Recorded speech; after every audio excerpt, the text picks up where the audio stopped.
last emperor in the Forbidden City. He was considered to be a relic before his time had come. He led one of the strangest lives of the 20th century. 爱新觉罗 Henry 溥仪 started out life as an anachronism.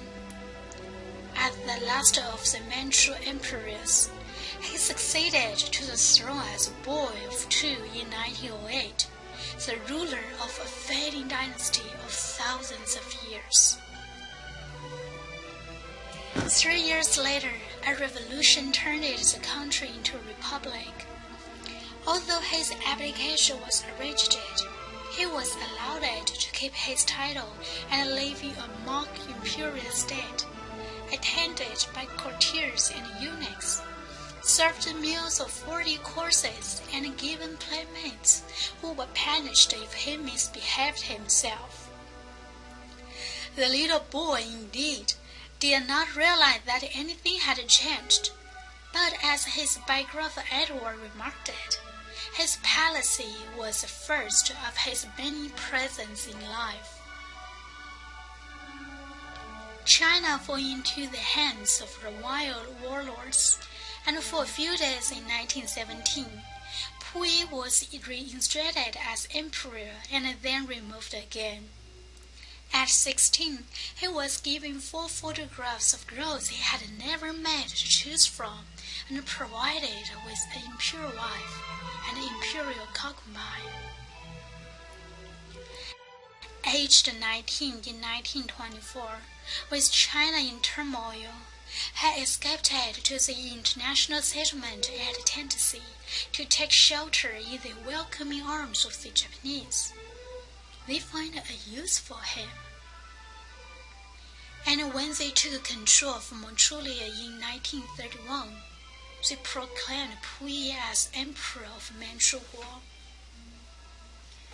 He remained emperor all through the Second World War, but he was never more than a Japanese puppet. In 1945, with the war turning against the Japanese, he considered flying to Japan. But when the Japanese surrounded, he renounced his title and announced the area's restoration to China. Puyi then tried to fly to Japan by way of passing through Korea, but was intercepted by Soviet troops. In 1950, when the Russians handed him over to the communist regime in China, Puyi was sure he would be executed.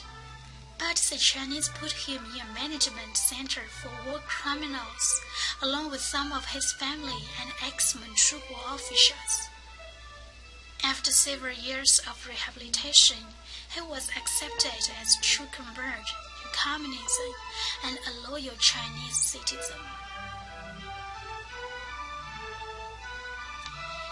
He died as a forgotten footnote in 1967 due to kidney cancer.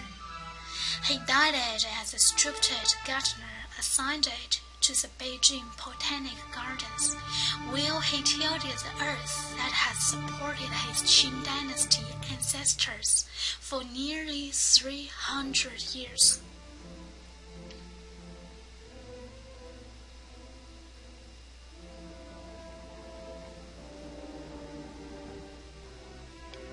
That is the legendary life of the last emperor of 5,000 years of dynastic rule, 爱新觉罗 Henry.